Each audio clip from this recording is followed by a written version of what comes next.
to 9. When you see that notification, we about to go live. Hit this track and do you dance like you Karen Lacey. Run it back and turn Matthew to the house, baby. It's Tingle and Co. From 7 to 9. Come keep with the show. It's a new era. Let's get it, let's go. From 7 to 9. It's Tingle and Co.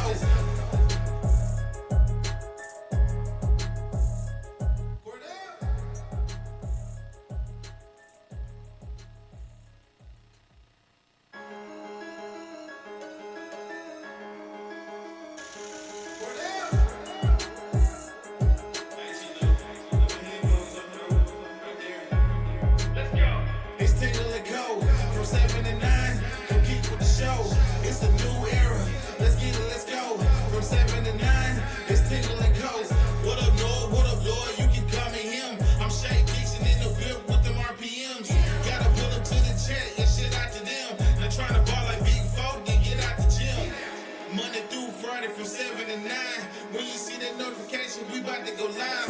Hit this track and do you dance like you Karen Lacey. Run it back and turn Matthew to the house, baby. It's Tingle and Co. From 7 to 9, come keep with the show. It's a new era. Let's get it, let's go. From 7 to 9, it's Tingle and Co.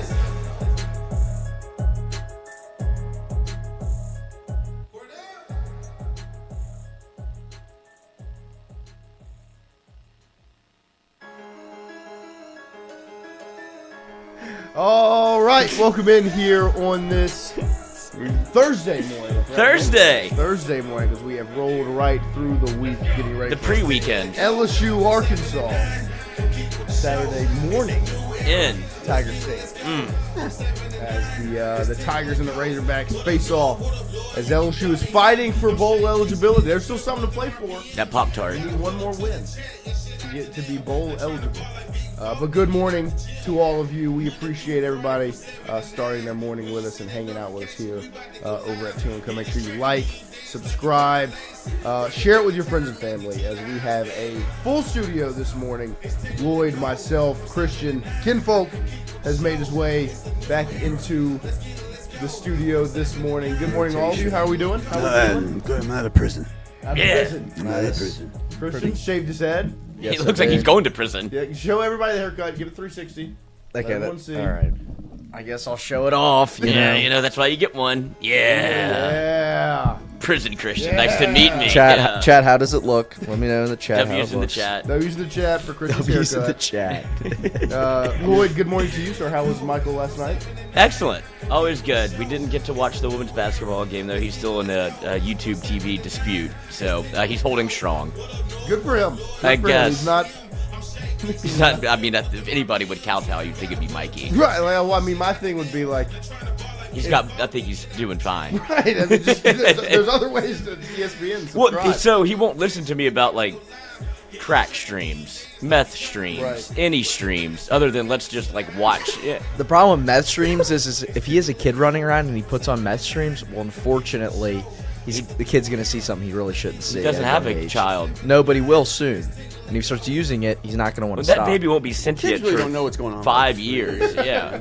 I mean, that is true, but like, if I was a 2-year-old and I saw what meth streams pulls up, I would remember that. See, he's scarred by. Do you right remember now 'cause anything from when it you were happened to him on Sunday. Yeah. He was trying to watch LSU soccer on meth streams, and an ad popped up on his phone that he was not happy with. I had to get a confession after. You didn't get that haircut? Yeah. Was What it? did he do? Was You're it? just Hair holds memories. He had to Yeah. shave it off. Yeah. Was it the dentata? No. Asian. I know what that is. Yeah. But we appreciate everybody getting in here this morning. My dad solved our ESPN issue because we got put in a bad spot, or I did really. Had ESPN and YouTube TV, but the ESPN was tied to my grandfather Who passed? who passed, and so my aunt was like, "Do we really need to keep this?" And I was like, "No, because I have YouTube TV. so I'm good." Well, so that gets canceled, right? A week later, YouTube TV, ESPN, and so I was like, "Well, now I'm just stuck." One in the hand is worth two in the bush, and now you have no hands or bush Just nothing. or birds. Just What did they do with if? Not to be insensitive, okay. with somebody's account that if they've passed away, like do they still charge them? I mean, I'm sure they probably. I mean, Or do you just get the like? I mean, it depends if there's people like dependents to handle it, like children Right. or a wife, or like those You have people to go take through care and of. cancel If all the not, I mean, I'm cards. sure that like the payments probably go and decline. Then they're probably like, looks like that one's Yeah. maybe finished. I don't think they're paying for this Yeah, anymore. right. It's actually the best way if you have too many subscriptions. You just Is you request a new card. Well, just die. That's the preferable way. But if you're not willing to go all the way, if you're only like half measures, just get a new card from whatever. There Oh, you that's go. true. And then they'll run all the stuff on the old card, and then you can just start fucking fresh. Yeah. Because it's God, not like a it's It's credit like Breaking issue. Bad. The chat on Christian's haircut. Here we go. Biggest bro wants to be White Weeks. I think he meant White Weeks. Vons, what a douche cut. Sabron, Jesus Christian, you won't get no huzz with that. Biggest douche cut. Sabron, Christian got the How do state I want to be trooper Whit job. Weeks? I did it before Whit Weeks, if you don't remember, okay? Brian Burgess, here you go. Brian Burgess. Haircut looks good, Christian. Don't let these people tell you any differently. There You we can go. always count on BB. Always count on BB. Glimmer. Shout out to One BB. kind soul He remaining. said, "That's good. Grow a stash, and you can get a liter of cola." I can't do that. I'm not capable. Well, I haven't really tried, but I don't think I'm capable of growing a Hell, for mustache. $20, I'll call him a chicken fucker.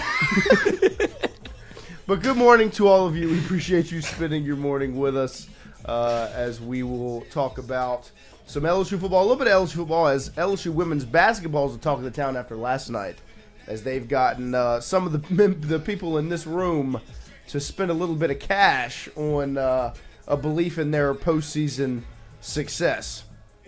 As Lloyd, you put in your third bet Yes. on LSU to win Look, the national championship. Listen, this happens every now and again. Sometimes it works out, and I've just, you Every can't. now and again, you mean at the beginning of every LSU sports season? Yeah, well, I got bit by Brian Kelly. Yep. Got bit by the dog because I did it for LSU football. I very much had a lot of belief that I drank the Got swill. touched. I did. I thought it was going to be a good season, and it wasn't so much the national championship. It was over 8.5 wins. Right. And then we all realized that Which yesterday. I thought was a shoe-in. Yeah, like like we were making fun of like, why is it so low? Sportsbook is Yeah, they don't know what they're talking. Like Barryon Brown, Nick Anderson, Down the list of Nussmeier's Stevens. coming back. Number one overall 8.5 pick and wins.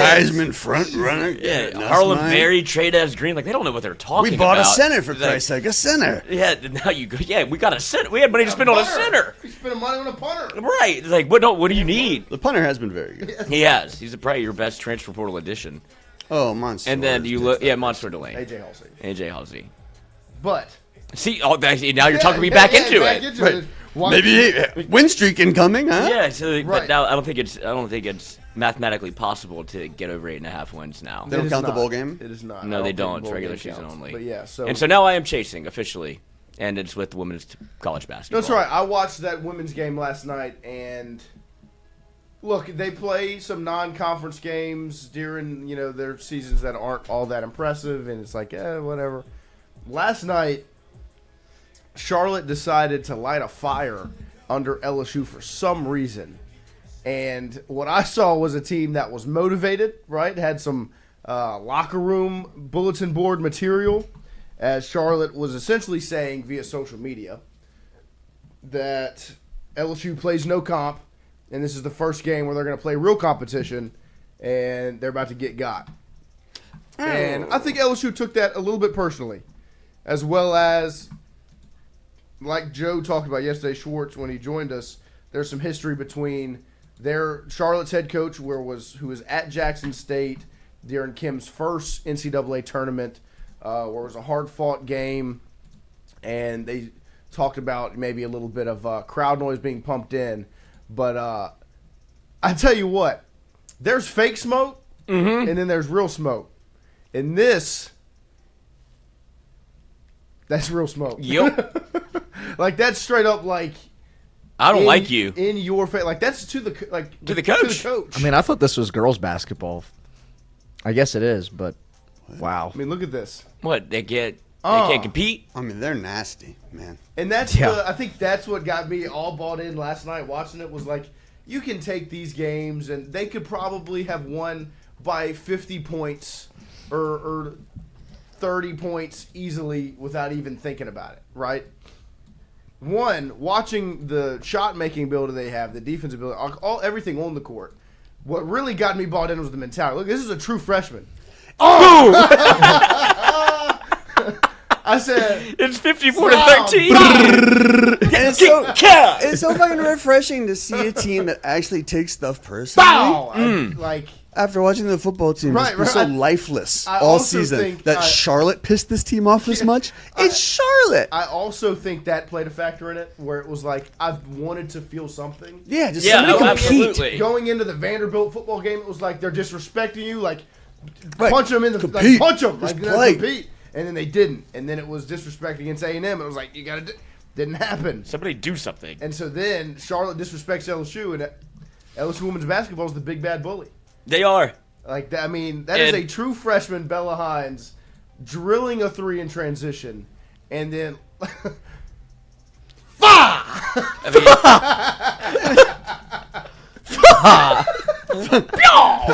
Is that your catchphrase? Pass it to the man. Regular Stuart Scott. Boom goes the dynamite. Puts it up and I mean, That would be awesome. an odd noise occurs. You do some play-by-play. You could work that in. Yeah, no, I could. I mean, it was the mindset that they played with last night, where they had a chip on their shoulder against a team that, don't get me wrong, Charlotte's not a bad basketball team. Talent-wise, they just don't have the same athletes LSU has. So, like, LSU was going to win that game regardless. They went into that game with a chip on their shoulder when they didn't need to, and it was impressive. And so, watching that, I was like, take my money. I'm gonna go ahead and put the most I think I've ever put on a single bet. Yep. Plus 950. Yes, I like it. I was like, I'm in. You should place another bet, Lloyd. I will. Wait and see. I'll First certainly bet for the on, 4th time. I'll certainly bet on the Duke game. Yeah, Everybody's talking Malaysia. Everybody's talking Flosia. Everybody's I talking. mean, even the admin on LSU women's basketball. I mean, you don't think there's a little bit of shade with this post? Yeah. They're not running from anybody, and of course this is because a Kate Koval season. That's all. there you go. It's my girl. But obviously, people saw this play out on it was TikTok. Yeah. I was so lost. I didn't know what was Right, going right, on. that's You're all like, right. there's real smoke, and I was like, I don't know what happened. But Schwartz came in here off camera. He's like, they're fired up. Charlotte was Yeah, like talking. they were talking, and he's like, they're motivated to play. I was like, oh, cool, this will be fun. I didn't know it was like this. And it was talk about motivated. And Kim talked about it in the presser. I think I put it in the document as well. Corey Diaz got a video of Mulkey talking about some of the animosity between the teams and in the arena.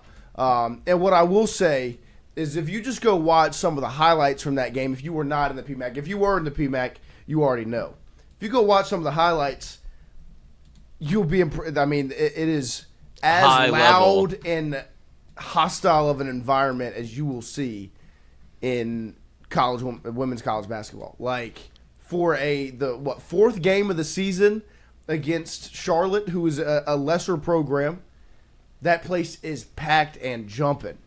And so here's Kim Mulkey talking about some of the smoke between the teams last night. Stuff that was on social media, and I'll leave it at that. And so they were fired up. With that many technicals, I usually am going to lose it or I'm going to sit you. But it was bulletin board material, and it fired them up. And that was too many technicals. If you're going to play great teams, you can't have that. But I wasn't surprised. So back to your question on defense. We're getting better. Straight line drives are always going to be a problem because the game is so good. You have so many one-on-one players. But I thought there were moments with certain groups together on the floor that the straight line drive, when we would get beat, a second defender would help. And then another defender would help the helper. I thought it got a little sloppy there late in the 4th quarter, but I thought for the most part we did some good things. Let me say one thing. That quote about the technicals, when she said too many technicals, she had to say that. She does not care about. I'm not saying she doesn't care about technicals. She doesn't care about those. This game. particular instance. This particular instance, because there are bad technicals. If you're in a close game and you do what Bella Hines did, and it's a tee, and they get shots and the ball Momentum. back, that game, that environment, It's all is fair in love and war. All is fair as love and war. And but you can. She's basically talking through a smile because she's like, "I love how this team's competing right now." Yes, and like, that a team full of killers. That was my main takeaways. They have all of the skill in the world. All of and you see they've meshed well together. The on the court stuff from a basketball standpoint is very impressive. They have the mindset of like, because they could have just, like I said, sleptwalk through that game and won. Like you can just go and beat that team and get it by 25. Get to the next game. What are you supposed to do? And it don't was want that more thing of to like end. you know what, I want to do more than just beat them. It was like, we want to embarrass them, make a statement, and they did. And I thought it was a very impressive win last night because you saw some of the intangibles of this basketball team, the mentality of this team. But on top of that, you also got to just witness some talent. Like, they are an extremely talented basketball team. Can I just point out like there's some fascinating statistical kind of breaks already. I know it's only been 4 games and it's not against, the toughest competition, but Malaysia, 17 points in 16 minutes a game to go along with you. There are 10 players that are playing over 15 just in this whole stretch, and you've already got Malaysia averaging 4 steals, Koval averaging a block and a half, 2.5 steals from Michaela. This is crazy, and they're not even playing. They're giving everybody run. And one thing I will ask you is how many players are playing averaging over 25 minutes a game? None. That's the biggest thing with this team. And when we've talked about some of these teams in the past, I think last year you saw it more than any other. Like, Anissa, Michaela, Flaugier, and Samaya were playing like 30 minutes a game. Yeah. And it bit you in the ass. Sometimes more than that. And you just had no depth. You couldn't give them breaks. So then you started fouling at the ends of games. Or then you couldn't execute on offense. This team, like you just said, you don't have anyone averaging over 25 minutes a game. They're loaded. And last night, Michaela played 25 minutes. Zakaya played 24. Everyone else is under 20 minutes. You got 22 from Malaysia Full Wiley in 16 minutes on 8 of 11 shooting, 5 of 6 from 3. I mean, that's the attitude that the first Angel Reese team had. Right, and this team is, that's what creates a national championship team, and that's the aspirations for this team is the depth, and you have the depth that helps both in the game like this where you're not having to play players over 20 minutes. But we talked about it with Schwartz yesterday. It helps the most in practice. You see the competition they're showing there. I guarantee you, every day in practice, they're getting after one another. They're up in the stick on their teammate in practice. Up and switch At practice. They've got that same fire and mentality every day in practice. So then when it comes to the game, there's no other way to play. Because they're all competing for playing time. Yes. I would want to play. That makes me want to I want to get in. Yes. I want to get in on the action. I want to have fun. My turn. Let me up the. Can I do this? Yeah. No, they're having fun, and it was an impressive win last night. And we'll obviously talk to Coach Schwartz again next week because I was beyond impressed with the mentality that I saw them play with last night. Like, that's who LSU is. You know what I mean? Like, they embody the swag and the mentality you want from. God, we needed this. Don't forget what the brand is. Right. Somebody be cool. Right? Please.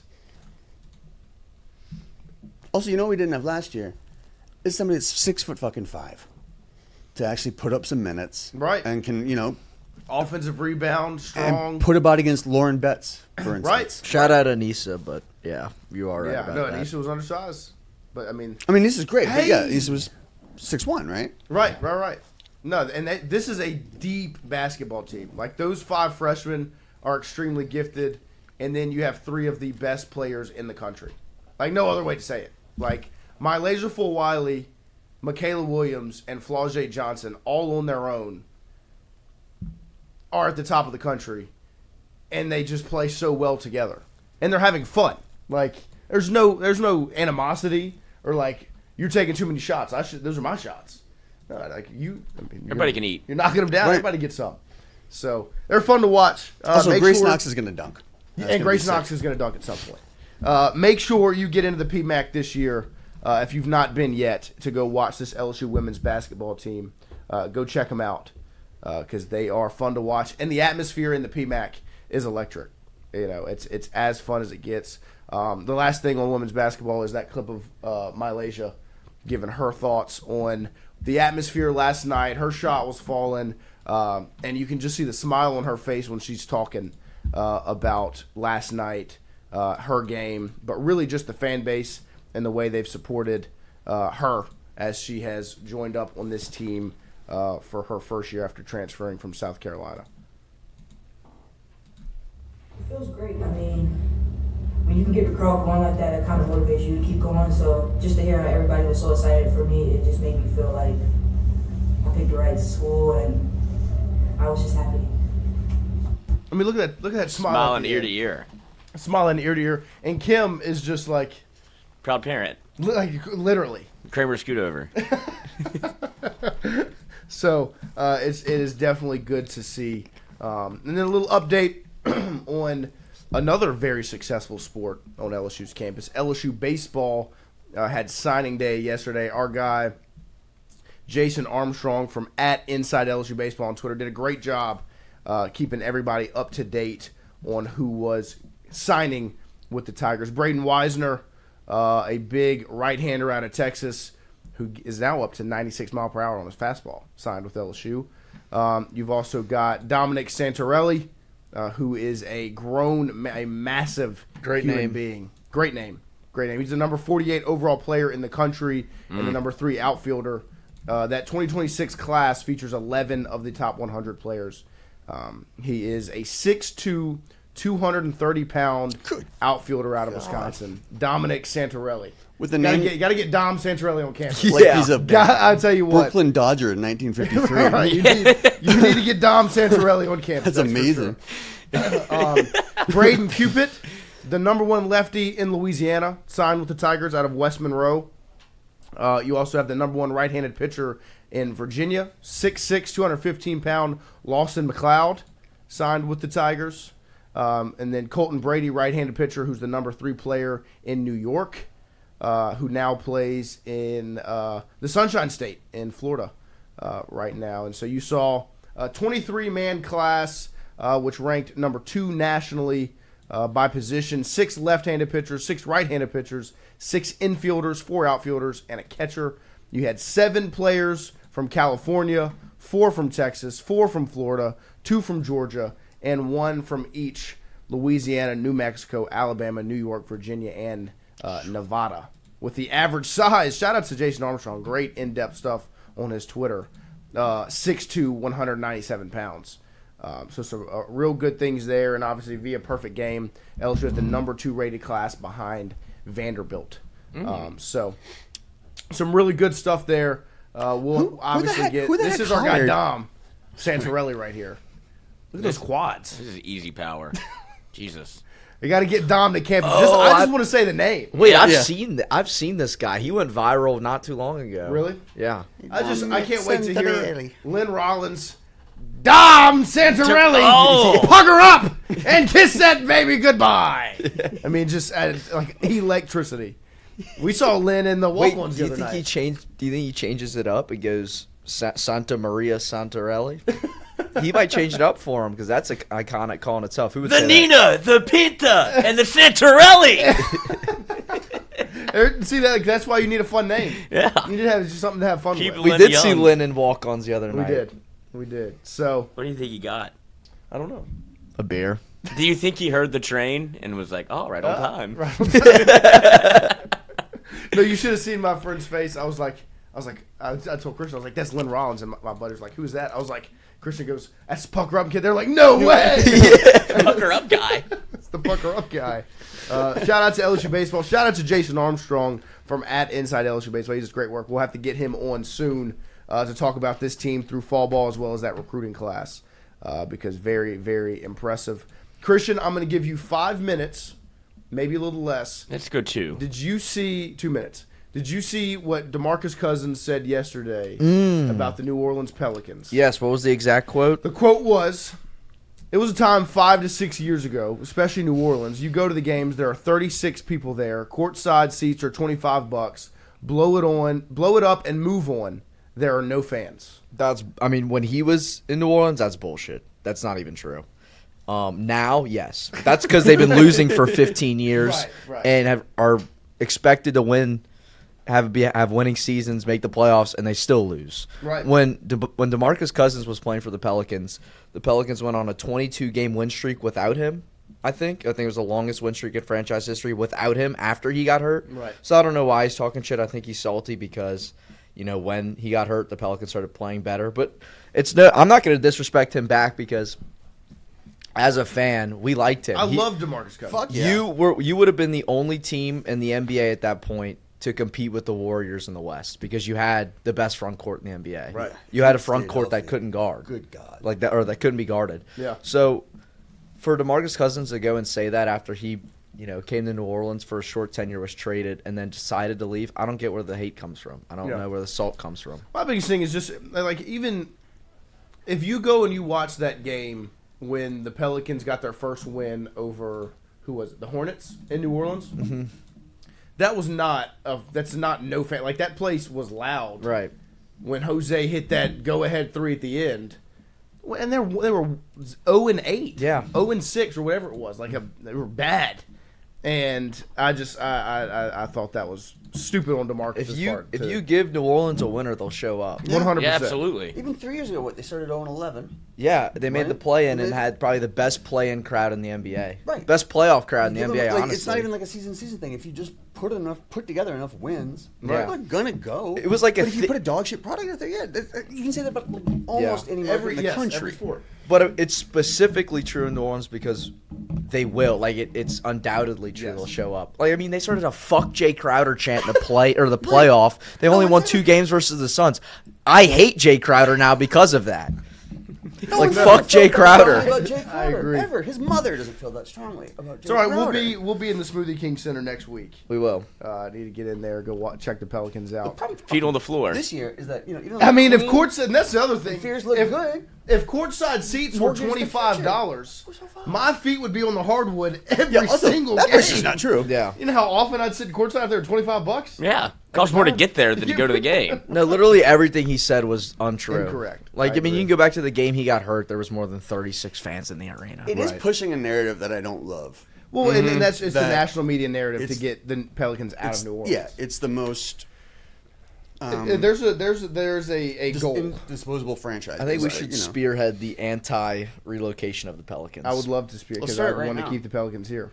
Into the Fuck 2 you if you claps like the this Pelicans. morning. Yes. Only one man gets 2 claps this morning, and that's one Paul Skeens, who wins the Cy Young unanimously Jesus. yesterday.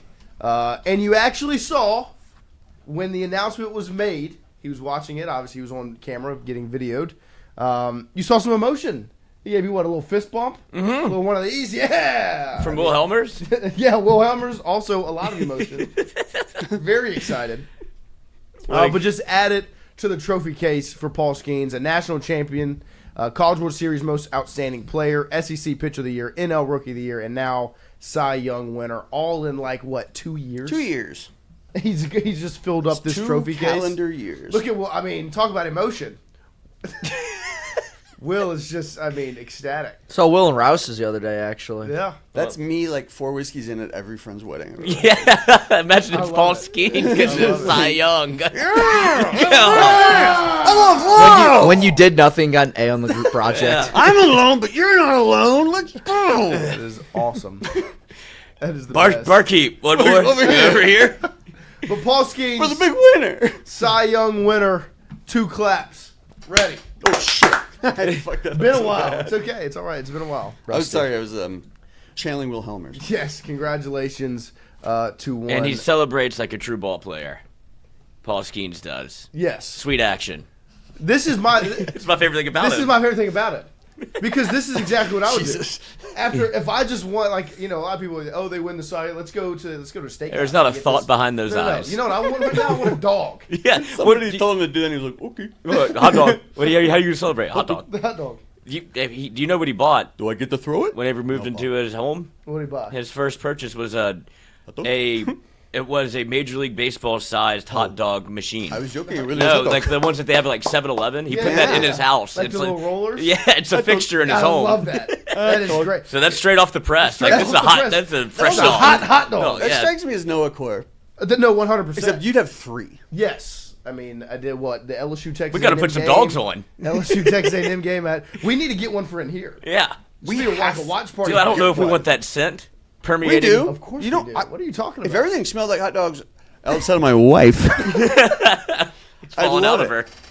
her. Shout out to Paul Skeens, man. Sweet on the action. Yeah, sweet action. That's also great, Cap. Yeah, I'm Sweet, gonna action is so I'm dumb. gonna start saying that a lot. sweet action. On the LSU football front, the first availability report of the week came out yesterday. Nick Anderson is out. Whit Weeks questionable. Aaron Anderson probable. So obviously Aaron Anderson got shook up in the game.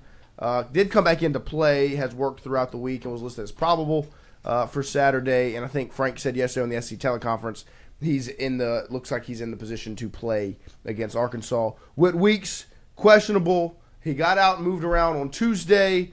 He got back out on practice yesterday before they listed him as questionable.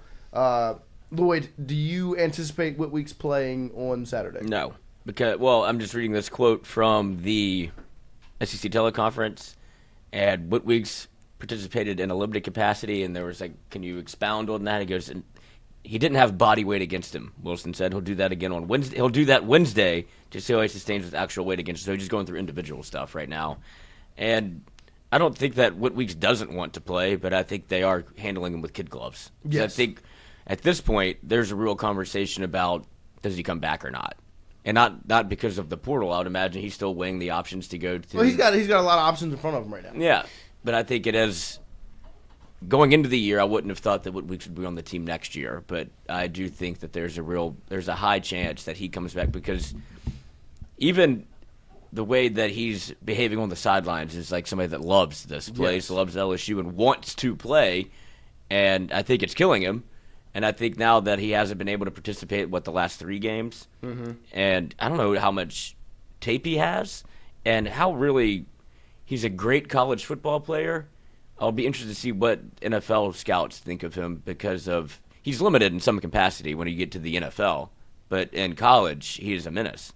Yeah, no, 100%. So I think he needs to do it again, but selfishly. I also Yeah, think, and And you could get as well. the program owes him kind of like a level of respect almost, right? Where it's like, at this point in the season, let's not put you out there. Right. If you're not 100%, because this is game tape that matters. It is you deciding whether or not you want to be. Like a lot of factors are going into this. So it's like, yeah, it sucks to not have him out there. But, Lloyd's already lost his 8.5 under bet. So right. it doesn't really matter. So I can do it again if Whit Weeks comes back. I'll run it back. Right. Right. No, I mean, there's a lot of things to weigh out.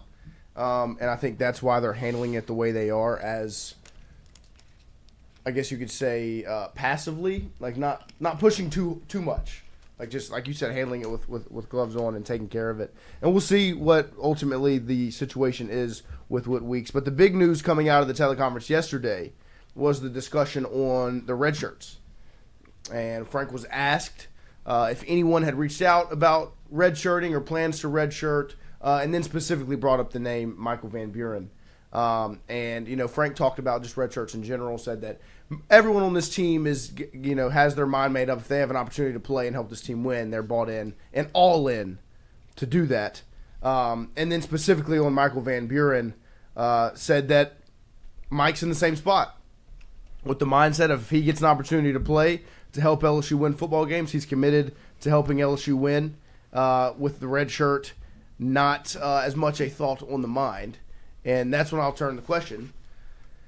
Right move or wrong move? And I think there are a lot of people that feel on both sides of the argument where you look at it and you say, well, if you're LSU, you should want Van Buren to redshirt. One, that's probably what's best for him as a player. Two, if he comes back to LSU, that's what's best for you as a program. But on the other side, it's, well, with the transfer portal and all this and you want to win and that, then it doesn't really matter. Like, it doesn't. He might not be here yet next year anyway, so it doesn't matter. And so me personally, I think the best thing for everyone involved is for him to redshirt. Mm-hmm.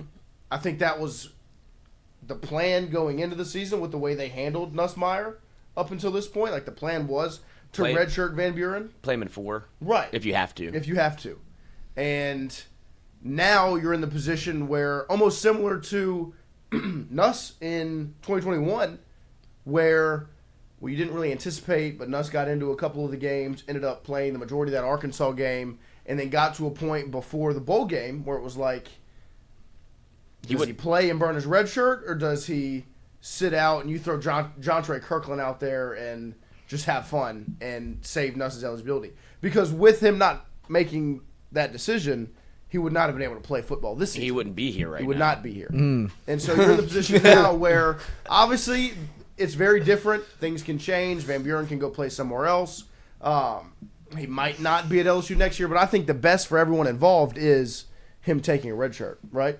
Yeah, that would be because, like we've kind of alluded to, there's nothing really to play for. It is extremely similar to Nussmeier in the one bowl game where they obviously rewritten the rule as like that was silly that he can't play in a bowl game that doesn't matter. And he's like, nope, burned his red shirt. It's like, well, okay, I talked to his daddy, and now he sat out. But for Van Buren, because I think a lot of people wanted to play him because there's this weird sense of he's going to leave anyway, and I don't know why that is. Like, he already transferred to LSU. He's been given the capacity to play. He's set up to be the starter next year. Right, like he has the inside track to be a starter, but everybody's saying, oh, you're going to bring in a new coach, he's going to bring in a new quarterback, and Van Buren won't have an option to play. And if that's the case, then he can transfer then. But for him, I would want to keep one more year of eligibility and be able to save my, like, a whole season of tape and not just play in a season that ultimately doesn't matter. And if you're the one thing that can save all of this, is Garrett Nussmeier just plays well. Right. Yeah. I mean, at what point does your pride kick in, though? You know, if let's say Nuss comes out and they're still looking yippy, you know, and we're losing Arkansas in a couple days, and I mean, there's your logical brain, there's your emotional brain. Right. Right? I mean, what do you... If you're a coach? Us. I mean, if you're a coach, if you're us, I don't know, just the fan base in general, like what... Like, you still... Yeah, I guess you still... Like, thoughts? you can't just go into it and go, well, you can't play... You can play Van Buren one more game, right? He's got one more, and then to keep his eligibility to be eligible for a redshirt. Yep. I guess if you want to see him, obviously, against Arkansas, you don't have to see him against Western Kentucky. You hope you can win that football game, and then you're just at Oklahoma, and then he can play in the bowl game. So you really just need him for Arkansas if you want to be able to put something. Because there is a sense of, I don't know if I want to watch this for 4 quarters if it's just Nuss, right? Is that not what everybody kind of feels like? If Nuss goes out and plays kind of the same way he's been playing all year, it's like you need, because I think people are excited what they saw with Van Buren. He didn't ultimately result in anything different. I just think everybody saw the confidence in which he played. It's like, all right, there's somebody that gives you a spark and a chance to win. Yeah. And There's a you can see that against Arkansas. Competency. And then I think you can, but if you're LSU, do you do that do you owe it to Nussmeier to not, like, you jank him around to be like, you're playing, you're not playing, you're playing, you're not playing? Or just like, dude, just go finish this thing out?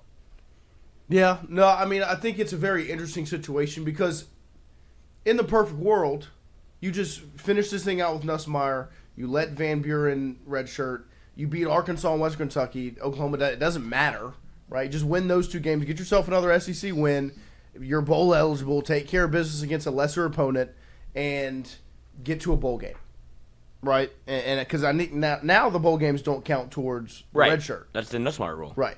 So, but you do want to have, like, we go back and, like, we want LSU to show fight and be like the Brandon Taylor pick. Like, if I can't go, you can't go neither, and that's Oklahoma. Right. Like, you're looking at them like, we can spoil their season if you go to Oklahoma and win. No, you take them out the club. But I think at that point, once you, like, if you win these next 2. At that point in that game, you just ride with Nuss and you go win on the road. Yeah. You know? Like, I think that's the best way to handle it because Van Buren played against Southeastern, Texas A&M, and Alabama. Yep. And so he's got the 1 left, and I think the best way to handle that would be this Saturday.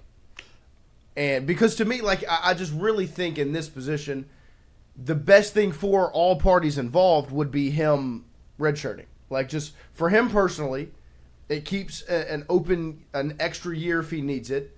And for LSU, if you do get him back, right, you would want an extra year with him. You would want an extra year. You as wouldn't opposed want to to be, you're trading one game for 1 year. It's Right. like it doesn't make any sense. Well, it's the same conversation because there were people when Nuss did it in 21 that were upset about it that he didn't play in the bowl game and that's not the right mindset. You should want to be out there and all these things. You have to look at the When in overall reality, picture. you would have been trading. I mean, ultimately this season, which people feel about the hindsight's 2020, for that one game against Kansas State in the Texas Bowl. That didn't matter. And that you went out and you lost with a wide receiver, a quarterback. You got a great soundbite in the post-game press conference. And you went into next season and you played for an SEC championship. And you got a quarterback. Right. And so, now, that's the position LSU is in where, I mean, this conversation ultimately doesn't mean all that much because you don't know who the coach is going to be or what the roster is going to look like.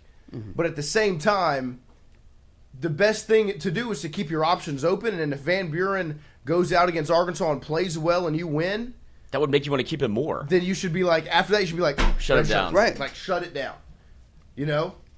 And so, and there is the aspect of, and I'll ask y'all, is the fact that he's a true sophomore and has 2 years, play a factor in maybe you don't really need a redshirt because he's got 2 years left anyways. Yeah, but I'd rather have 3. Right, if you need them.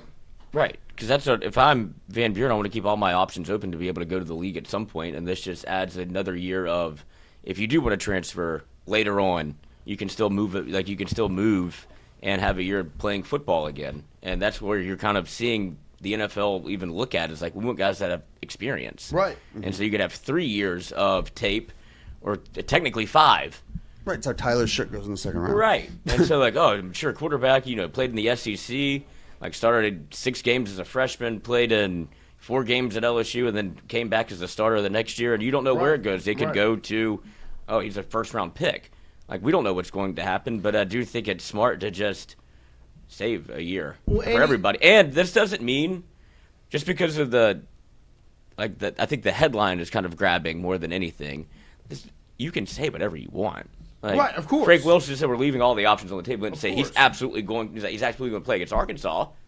Right. We still have 2 more weeks to decide what we want to do. He didn't say Michael Van Buren is burning his red shirt. Right. That was not said point blank, period. No, because he'll keep it after Saturday. He's all in on helping LSU win football games. And I genuinely think, because on top of that, if you want to talk about the job being attractive, would it not be attractive to have a Michael Van Buren that went out, played okay in the second half against Alabama, goes out and plays extremely well whenever he's out there against Arkansas and say, look, you got somebody here. We got a really good They're going to be coaches that are going to say, I can work with that. Right. Yeah. I can come in, I can pitch to that young man and get him to stay, and we can make something happen. That, it also adds another level. So there are a lot of things playing into this situation, and I think really the most important thing about it all is what it looks like on Saturday. Yeah. I think that's ultimately the first step of what it comes down to is what does Garrett look like on Saturday into what does Van Buren look like on Saturday. Because if he looks excellent, you got to just shut it down. And if he looks bad, you got to just shut it down. Yeah. You just can't keep doing this. You can't. You don't want to play this give and take game, and especially with Garrett. If Garrett goes out there and looks, because at this point, what do you have to lose? And that's what I think the most important thing of if you want to find a win in the losses, is that I think Garrett Nussmeier can finally exhale. He's put so much on himself and the pressure and the moment and being 18, being a captain, being the quarterback of a team, all of the expectations that were in front of him. He's a Heisman front runner. He's supposed to be a national, this team could win a national championship. He could be a top 5 pick. He could be the first overall pick. It didn't go great. And now he felt all of that, and it felt like he was in quicksand where every move he makes got everything worse. Right. And now that the season's essentially a fold, why would you not go out there and be like, there is no expectation anymore? And he's going to start the next 3 games. Nuss is going to be your starting quarterback for the next 3. Yeah. I think that's essentially set in stone. He's going to start. It just comes down to how much you play. And like you said, you're in the position now of fuck it. Things have gone as bad as they could have gone. It can't get worse. Right? It literally can't. Your draft stock, right, is gone at this point. It really is. The conversation around the draft is he might get picked up by his dad. Yeah. That's the whole, and that sucks. As a human being, seeing somebody that's committed all this time to LSU and has pushed through and battled and sat behind Jaden and it sucks to see that it's gone out that way. And that's why, for me, I'm in the position where it's like, as much as coming out of that game on Saturday, I looked at the way Nuss's mindset was, him just being completely out of it. And I was like, I don't know if you can put that back on the field. Yeah, he was checking with the head off. Now you need to have a mindset switch of like, it doesn't matter. Yeah. I can't lose anymore. Like, literally. It can't be worse. It cannot get worse than where it is right now. It can only so go play free. Mm-hmm. If you throw a pick, screw it. Program. When Xavion Thomas is breaking in on that big third down, rip it. Throw the football. Do what you've always done. Just be free. And there was an aspect of, we talked about this before the year, when we were, what does Nussmeier have to do? Protect the football, protect the program? And we're like, well, you don't want to take away what makes him special, and that's what you saw happen. He became so risk-averse that he kind of lost his identity and who he is as a quarterback. We talked about with Rowe during the game. That was an exact exchange that we had. Was like, did it become a thing where it's like, okay, if we can rein in these couple of mistakes, you're going to be great. But did you accidentally keep the horse? Yeah, exactly. Keep the horse from getting out of the barn and really fucking running, galloping. And I think the injury played a factor as well, because he was definitely hurt. Yeah, I think we can all accept that. And it's just now you're in the position where Garrett's going to start all three of these games. And the biggest thing that makes this not a conversation is if Garrett plays well. Like, if Garrett goes out there and he's just ripping the football and looks comfortable and confident, as comfortable and confident as he can, then there's not even a conversation. If he goes out and throws 275 and 2 touchdowns. Right. Well, it's like, but my thing is, like, when you're sitting there and you literally, the thought process should be, it can't get any worse than this. Yeah. Good. It can't, I can't screw this up anymore. It's already cooked. So what should I? It's almost liberating in a sense. Yeah, no, it's freeing. Like, I know. There's only one way to go from here. There's the way down is done. I can't go any farther. I'm at rock bottom. It's called rock bottom for a reason. And bounced twice. This is, and I think there should be a legit kind of change in the way that you're calling plays also for him. Like, let's get in the huddle, let's get out the huddle, but dial up some deep shots. Let him play the way that you've seen him play before. I don't know if he's still. What percentage of health do you think he is? 70, 75. I was thinking 75, yeah.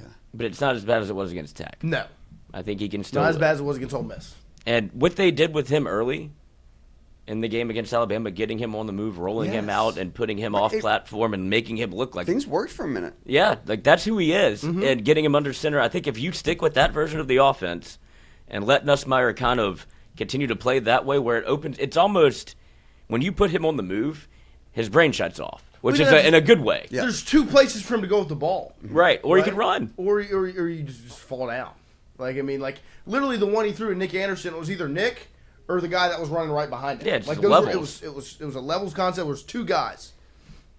And you're literally nothing to think about. You're less worried about protection. Right. It's not sitting there trying to time everything in your head. It's, I'm going to roll out. There's two dudes right there. Let me throw the ball to two. Because this whole thing in totality couldn't have been a worse situation. It's Murphy's Law for Nuss.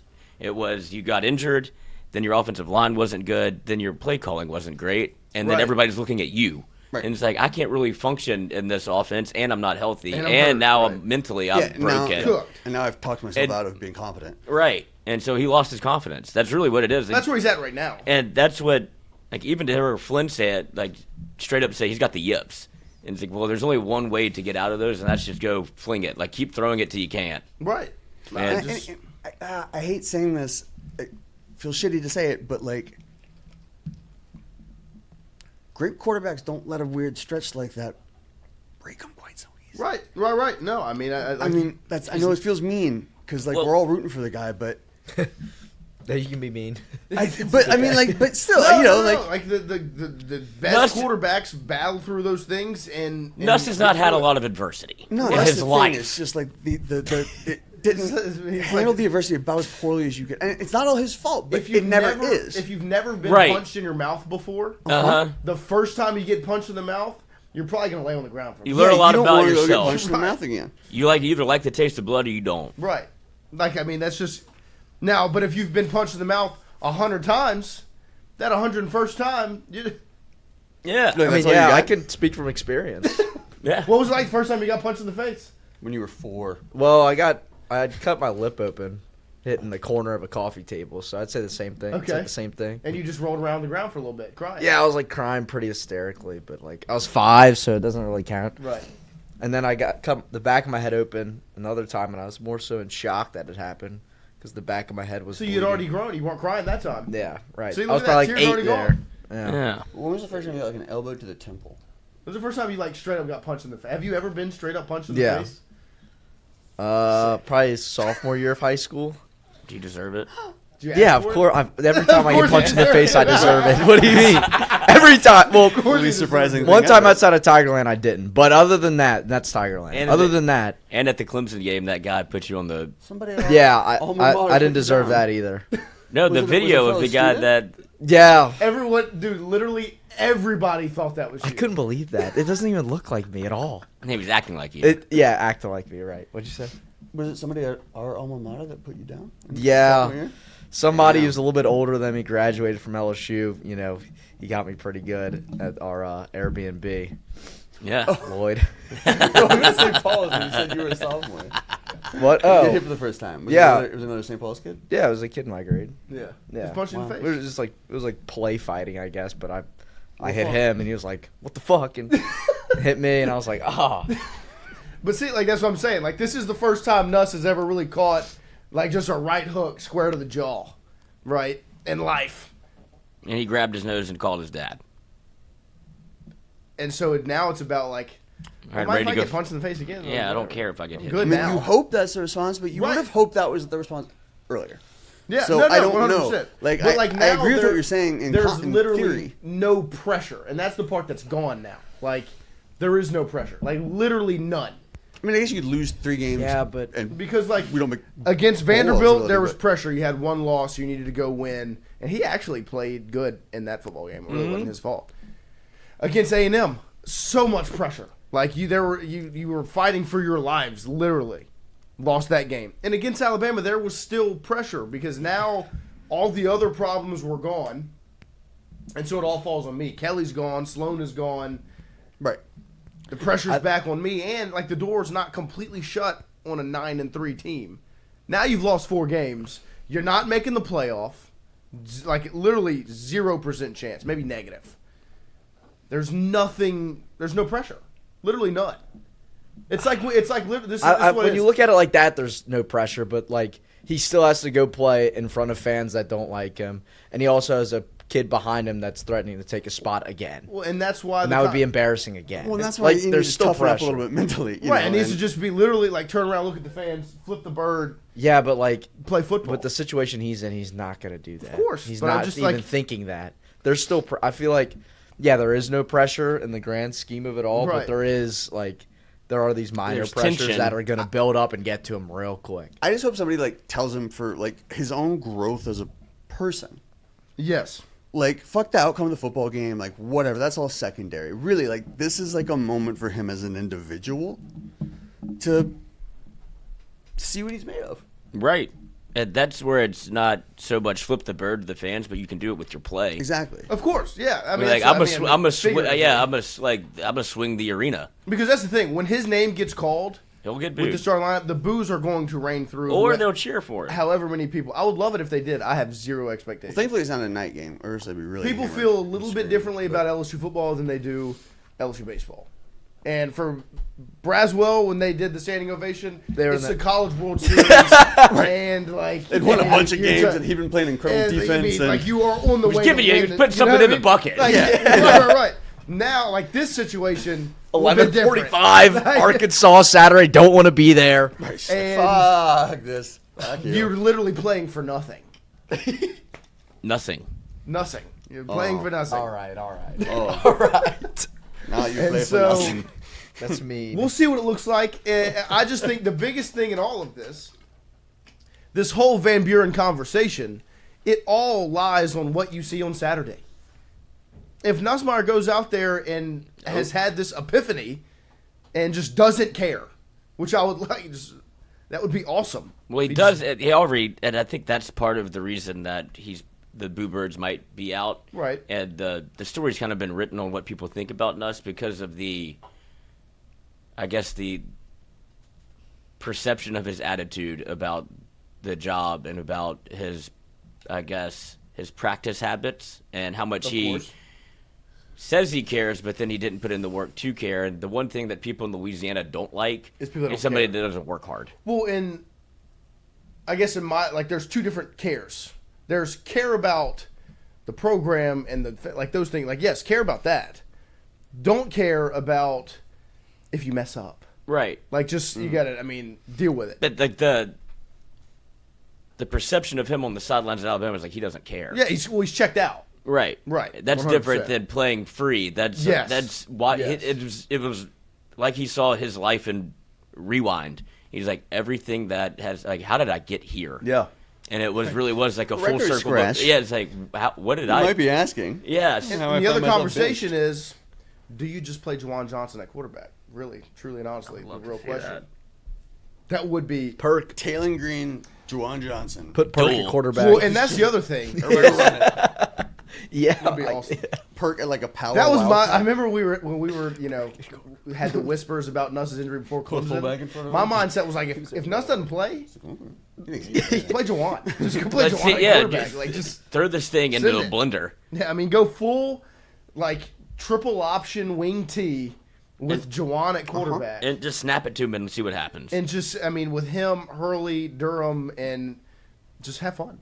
We called for that when we thought that Nuss had. That's what I'm saying. Before, that was my thought. Before that was like week 2 when nobody knew what his injury was. We were like, well, fuck it, let's just go. Out athlete everyone. 1950 offense. So it really comes down to what it looks like on Saturday on the whole red shirt conversation. But hey, our hearts are broken no matter what. So. Yeah, but we're still. Yeah, the season's over. Let's just go. Hope our boys do the best. And so we'll see how it ends up playing out. Take the flak jacket off. Hell yeah, dude. Yeah, go feel some pain. Yeah, feel it. Yeah. Rub some dirt on it. JTR put Perk in the backfield and direct snap every play. There's a real I know full back in front of him. Snap right to Perk. Power Wildcat with the big boy. It's insane that you just never. He got one play at running back short of touchdown. But there will be always a conversation of if he picked the right position or not. Always. That conversation will always live on. Because there's so many. Because in high school, those are the highlights. Play everywhere. You know what I mean? Like DJ Pickett played corner and receiver. If he would have not been as good as he is at corner, the first question would have been, well, should you have played him at receiver? Mm-hmm. Because, he's 6'5", he can run like the wind. Play him at. That happens literally every time there's a player that plays both ways. Derek Stingley never took an offensive snap. Unfortunate. And it drives Lloyd insane. Devin White, guess what he played in high school? Linebacker and running back. And he was a absolute freakazoid at running back. Lloyd, you do love that defensive player playing offense. Of course. Yeah. You're going to look back on Perk and be like, I love Perk. I loved Perk. Yeah, I'm going to say the same thing I say about Stingley. They should have played him both ways. You really, in Louisiana, you have enough. He might be the second best running back on the team.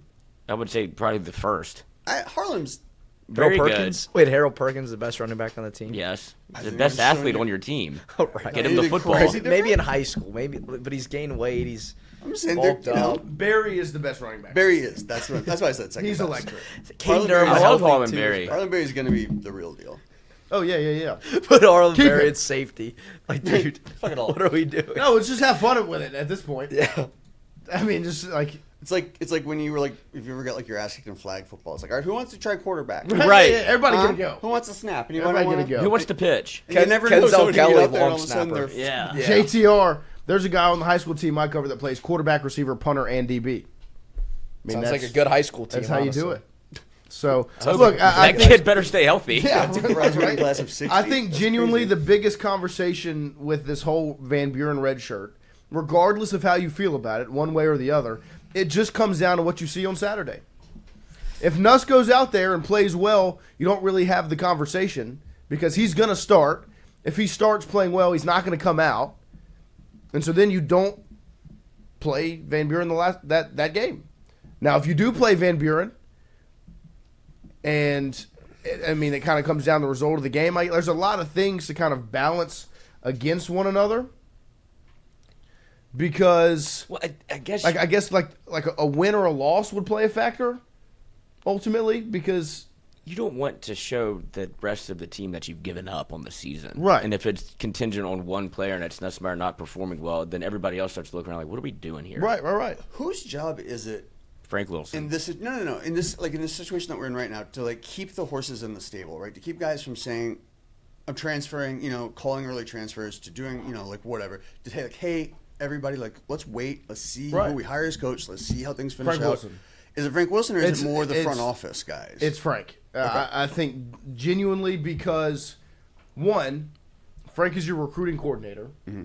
So majority of these guys, he's got that background relationship with. He recruited them. He knows their name. Caldwell said he knows their name and their parents' name. Like and he is also an advocate for LSU.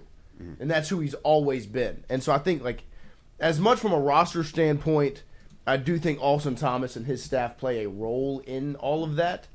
But Frank's the head of the. Frank is it. Like he is, and that's why when we talk about him as one of the most important pieces for whoever comes in next to hold on to. Yeah. Because that's Yes. how you keep pieces. I mean, like Frank's been recruiting Harlan Berry since he was in 8th grade and went to high school with his dad. Yeah. So like, if you want to keep Harlan Berry, you should probably keep Frank Wilson. Yeah. And so, but I also think Frank spearheads that, and then it trickles down into the other staff. Like it really is more the on-field coaching staff than it is the front office. Yeah. Like, Okay. Blake Baker recruited Perk. Yeah. You know what I mean?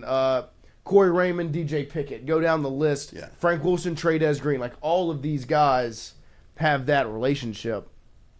And This so is interesting because the front office dynamic's so new in college football. right.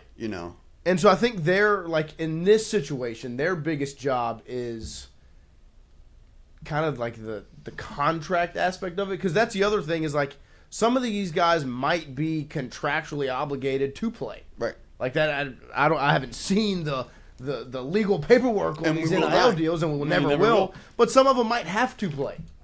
You might have like it might be a 12-game Yeah. deal that you've signed, and you have to play all 12. It's interesting. And so there's a lot of different factors, but I think the biggest thing is Frank Wilson and his ability to keep everybody tidy box, keep everybody locked in, All in. That's almost maybe a more important job than coaching the team at this point. Yeah, I think Yes. that's why he's in the position he's in. Yeah, I mean, it makes a ton of sense, but it's just, the thought hadn't really occurred to me until just now. It's like, And it's funny because if you look at who holds literally like holds the team together, yeah. it's I mean, Frank. doesn't let Frank. the drawbridge go He's down the over the moat. caretaker of Mother University. And it's funny because you lose 20-9 to Alabama. If you win that game, it's like, is he gonna be a coach? Right, And right, now right. that conversation has changed to keep the team together, Yes. Frank. And that's why he was always in this position. And LSU continues to look just for a head coach. And we don't know when that announcement's going to happen because you have the big candidates, like the guys that you want, I would Right. imagine, or people say that you want, are probably going to be coaching in the playoff. And you Verge have has to said wait. it that they have no problem waiting. Right. And so that's into December. And you do sacrifice a bit of like a recruiting class, but I don't really think you do when you have Austin Thomas and Frank Wilson. But it does have a trickle down effect of how you've managed this entire situation with Brian Kelly and other coaches, and kind of your recruiting classes you're getting decommits because people are going, I don't know what's going on here. Like, Right. who's going to be my head coach? If you don't have an answer, Or my position coach. right? And Like, is the guy that I'm committed to right now still going to be there in 2 months? Yeah. Like, that's where all the questions come from. And I think, don't think about it too much. don't think about it too much. I do think we're in a better spot than a lot of schools would be in this kind of nightmare scenario, where you're. Oh, it could be way worse. 1,000%. Whoa. From a roster standpoint. Oh, Roster yeah. It could have all fallen apart just from the football aspect of it. Right, 'cause They're there are in guys- a bad spot from an administration, the handling of all of this. But they're committing to a good front office. They're committing to a school, right. a But program. it just comes down to if those people stay. Yeah. Which they should. And so my question would be like, so the names that you would think, the coaching names that would be playing in the playoffs, Kiffin, Freeman, who else would be on that list? I mean, we have I don't know if you saw the odds. Well, I mean, I know Saban's at the top of the odds. That odds list, I don't even want to look at. No. Because I just a don't even think, like, if it's not Kiffin, I don't think the coach is on that list. Drinkwitz.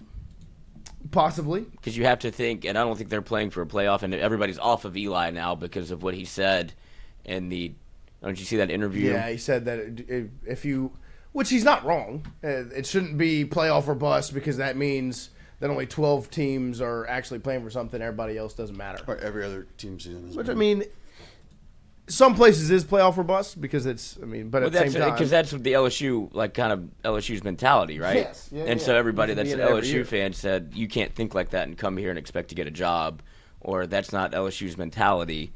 And here, I'll play the clip for you because Also, this just to be context realistic matters. about his scenario. I mean, like, nobody got mad at Dillingham for saying what he said about his team going into the season, you know? Yeah, that was because I think that was him coaching. Yeah, Andrew Messina, it is playoffs or bust, so keep that mindset from Dorkowitz away from LSU. I know we got a chance this week to play for a rock and play for the seniors. And there's always something to play for. I talked about this in SEC Media Days, okay? We got to get out of this, oh, man, it's playoffs or bust. Yes, again, we're shooting for the moon. We're going to put our whole self into that. But only 12 teams make the playoffs, and we put ourselves in position in November to be there, okay? Didn't get it done. I got that. But if the season only counts for 12 football teams, and we got 127 Division I playing football teams, that math's not going to math very well. That math's not going to math very well, okay? Football is more than just the playoff potential. And again, we were there. We were there. We didn't get it done. But, you know, there's a whole heck of a lot to be proud of. There's a whole heck of a lot to play for. Well, here's the deal. I don't know about all. I mean, I'm a no. I hadn't seen him talk yet. yeah, I mean, no. I mean, the fit, we talk about fit a lot, and I know fit, we say it doesn't really matter. It comes down to caring. But it would be. Kind of fucking matters. But my thing is, like, I don't hate that answer. I don't like, I get from the standpoint of it is playoff or bust. You're LSU. Verge went on the podium and said it. It's a 12-team playoff. You should be able to get 10 wins every year. I agree. But that answer is just kind of more so a respect for the sport than it is a knock. Like, I don't think it's him taking the easy way out. No, it's a PR standpoint, and then especially at the beginning, like, of course that's the goal. Of course the goal is to get into the playoff. But oh my gosh. But when that door closes, like, you've got to be able to tell the team there's still something to play for. No, I think it's not just over. My reaction is not to that. I think you're completely right about the answer, and this is going to sound shallow and, you know, maybe stupid, but boy, in terms of like a vibe check, no, I agree. I didn't care for that guy one bit. Yeah, that's the perspective. That's like the general consensus around it. He's kind of a bit of this. Like, this is what people think. We already had a couple, you know, like, yeah, but I know that's immaterial. But I mean, but you've heard the way Blake Baker talks about him. That's what I was going to say. Like, the man that's worked with him, the man that knows him, and Blake Baker says nobody cares more. Right. Yeah. Like, he's one of the hardest working people I've ever been around. That's Blake Baker, who works extremely hard. And then he just had Brian Kelly. He's like, he's not doing anything. I think he gets one of these jobs. Like, I think it could be Penn State, it could be Florida, I it think could be Florida, LSU. To me, like, Arkansas. I would put my Auburn. I would put my money on Florida. Like, I think that is probably where he ends up. Or he could stay at Mizzou. Or he could stay at Mizzou, you know? And so, we'll see. But in terms of, like, I brought his name up because of Blake Baker, Kevin Peoples. Right. You keep the staff, at least that side of it, in check. Because I am interested to see if you do go get a Lane Kiffin, and now you have Ole Miss looking for a coach. Well, why wouldn't I go tit for tat and go get Blake Baker? Right? Like, isn't that something to, like, okay, if you're going to hire our coach, like, we'll do this thing again with another young and up-and-coming head coach that gets their first job here. Are we not even throwing his name around? No. Like, it really hasn't been mentioned as the head coach. Like, people want a name. But right. No, I mean, of course you want a name. Like, and Blake Baker's a name, but everybody was off of him after the 3-game stretch. Right. Whenever Whit weeks went out and you gave up 40 points to Texas A&M, it's like, not head coach. It's hard to blame that on him. And they just gave up 20 to Alabama. But I think the thing is now, people expect, I mean, when you heard Verge go up to the microphone and say, we're going to go hire the best football coach we can. Like, that's the mindset that LSU says they're in. They're not taking a first-year head coach. Yeah. You know, like I hate it. they're not going to go get Kelvin Shepard. They're not going to hire a coordinator. Like they believe that they're in the mindset, and I also think the position LSU's in now, going and getting a coordinator would essentially be like a contingency plan. You know, where like you take your swings. You offer Saban whatever. You call Kiffin and you wait it out. And if you wait and it doesn't pan out, you just make some sort of move. And I think like the guys you look at, like Lane Kiffin, Ole Miss plays Florida this Saturday. They have a bye week. At Florida? Nope, in Oxford. Hear me out. Frank for a year. Tell Frank 1 year. What does that do? Why? It just gets you to the next cycle to see who's available, to see who's proving themselves more. Because clearly this cycle is not good if you don't land on certain guys. Well, it's not going to change. Yeah, It's the same it's gonna be the people. same You just have But to you get but you somebody. see another year of guys, right? You love that's that, kinda my wouldn't thought you? process behind it. Yeah, right. But you can't. But this is not the deal. Like this is your Frank 1 year. This is your interim moment. I to know go. that won't You have- happen, but I want it to happen. Yeah, you have half of a year to go find somebody, and that's really where you're at. And if it's, I'll ask you this: if it does end up being like Frank Wilson named head coach, what does that tell you about the state of the program? They swung and miss. Yeah, I mean that's No, and no offense to Frank. No, but what But it he's is the only person that'll take the job. because I think there's a large group of people that believe LSU is looking at this as like a Kiffin or bust. Saban bust type thing. Like they're gonna you're gonna make the call to Saban. I don't think he takes the job. I will say that once again. I think he enjoys where he's at. You make the call.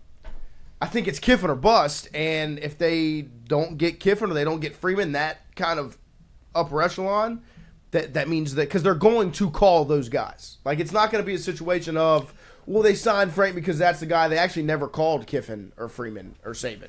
That's not true. They definitely called, and so if that ends up being the move, to me that would say that But it, even it before blew up Frank, in their face. you'd hope they'd go for Summerall or the North Texas guy, or like guys that have not maybe been head coaches at a high level, but have coached mid-level teams to high outcomes. It just seemed like a lot of things would have to go wrong. I love, and like again, all respect to Frank, but he has been a head coach before. Right. They go great, and I think he kind of has the thing that he's very, very good at. Well, and I think on the Frank conversation, Frank needs to be at LSU forever, and if he's the head coach, absolutely. it puts him in a tough spot. You know how pissed Notre Dame fans would be if LSU stole Marcus Freeman? The only negative I have with Freeman, because I love Marcus Freeman, I think he's a really good coach. He wants the Ohio State job. Yeah. And so if he comes to LSU, that is not his final destination. No, it's still one more step. He played football at Ohio State. If Ryan Day is not at Ohio State, Freeman's their first call, and he says yes on the spot. I want Marcus Freeman purely because that would just be the funniest thing in the world. It would be hilarious. And he would be here for at least 3 years, you'd say. Like, if he were to take the Ohio State, he wouldn't take it because. Well, no, it wouldn't be like it'd that. be when Ryan Day leaves. Right. It wouldn't be like that. But I mean, but it also depends on Ryan Day. Like that would be so funny. There could be an NFL job that opens up, and they call Ryan Day, and he takes it. Yeah, That'd that'd be you so never funny. Know. And so we appreciate everybody this morning joining us. Don't forget, every single day we are brought to you by All About Inflatables, allaboutInflatablesDS.com. Hit that big red Book Now button at the top, or call 225-667-2386. And funny enough, if you get All About Inflatables, it might be Christian pulling into your driveway to set the inflatable up. You want to talk You some never football? know. Hey, we want people to Book. Don't, Of course. So don't tell them that. So, Definitely but will not be also, Christian. I know we're getting out of inflatable season, and what we're moving towards is some holiday lights, and the crew over at All About knows all about it, as they are starting All About holiday lighting. They've been rocking and rolling, getting some lights put on some houses where you can call them 225-276-0608 and get some lights on your home or your business. They do residential and commercial. And the big thing, I know there are HOAs that require holiday lights. If you are in one of those neighborhoods and you don't want to do it yourself, there's the crew right there putting some lights on a home. Maybe they might have an HOA, but I mean, look how beautiful that is. And you don't risk breaking your neck. And you don't have to worry about doing any of it. You don't even have to worry about storing the lights. They'll take care of storage for you. So make sure you call 225-276-0608 or email info@allaboutholidaylighting.com, and that's the website, allaboutholidaylighting.com. Go check them out. Get some lights in your house. Look good. this holiday season. We'll take a quick break here and come right back with more Tingle & Co. right after this.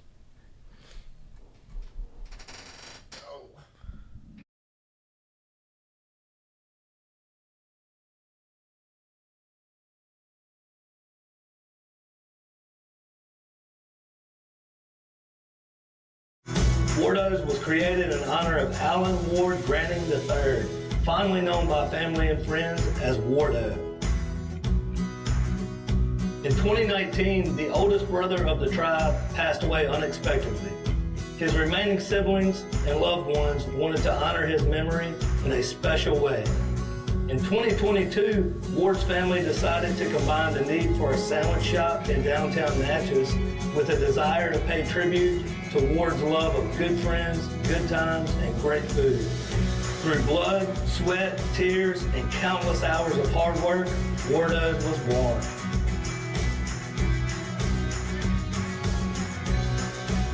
So go visit Wardo's today at 309 North Broadway Street in Natchez, where the po' boys are so good, you'll swear you're in Cajun country. Hey, Miss Lou, come visit us, Tom and Wright Granning at Go Martin on the Go Deli. Go Mart has clean restrooms, community coffee, an awesome beer cave, and a great selection of anything you may need.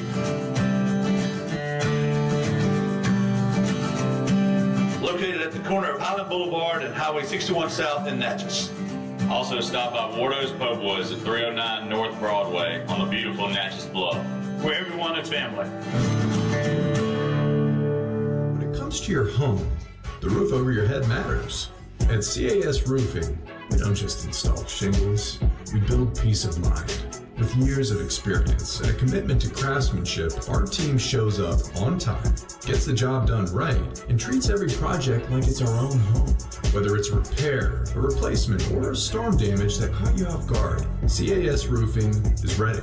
We're local, we're dependable, and we stand behind every nail, every shingle, and every promise we make. Because at the end of the day, it's not just about roofing, it's about protecting what matters most. CAS Roofing, built on trust, backed by quality.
I think he's a real problem. Make sure to watch out for him. Where's number 4?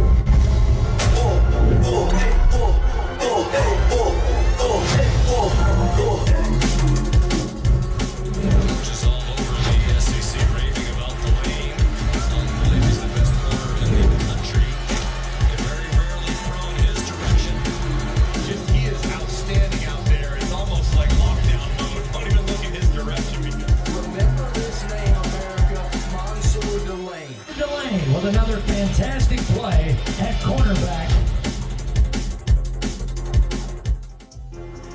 He's a real problem. Make sure to watch out for him.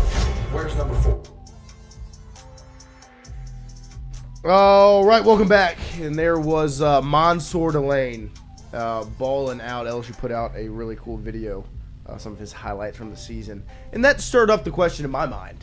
Because I know there's a large contingency of people that obviously you look at $18 million spent, a 5-4 record right now, and it looks like you wasted $18 million. And in theory, that's not completely wrong. But I don't think it was $18 million not well spent. Because you got some on one side of the football, especially, you hit home runs. At least 2 of them for sure. The two of your transfer portal gets are your 2 best players. Probably. Yeah. No, 100%. I mean, I think A.J. Halsey, Mansour Delane are your 2 best football players in totality. They've made the biggest impact on the season. Yes. And I think there's a conversation between Delane and Halsey for who is the best get.